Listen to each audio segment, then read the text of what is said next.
এলো, এখানে 1.5 লক্ষ টাকা আছে। এতগুলো টাকা? আমি করিম চাচার লগে কথা কইছি।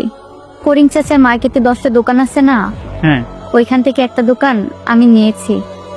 আর আমি অ্যাডভান্স দিয়েছি 50,000 টাকা। আর এখানে 1.5 লক্ষ টাকা আছে। এই টাকা দিয়ে তুমি দোকানের মাল কিনে কালকে থেকে দোকানটা চালু করো। এতগুলো টাকা কই পাইছো? তোমার থেকে জোর করে করে টাকাগুলো রাখতাম না, ওই টাকাই সেই টাকা। ওই টাকাগুলো যদি আমি তোমার থেকে জোর করে না রাখতাম, তাহলে তো আমি এতগুলো টাকা একসাথে জমা করতে পারতাম না। একটা নারী চাইলে একটা সংসার ডুবাইতেও পারে, আবার ভাসাইতেও পারে। এই সংসারটা আমাদের। আমরা যদি সবকিছু মানিয়ে নিতে পারি, তাহলে তো আমরা ভালো থাকবো। আমি তোমার পাশে সব সময় আছি। আমি দূর থেকে তোমার কষ্টগুলো সব দেখেছি। আমার আসলে কপালটাই ভালো, তোমার মতন একজন বউ পাইছি। তোমার মতন বউ যদি কাছে থাকে, আমার সকল কষ্ট দূর হয়ে যাবে।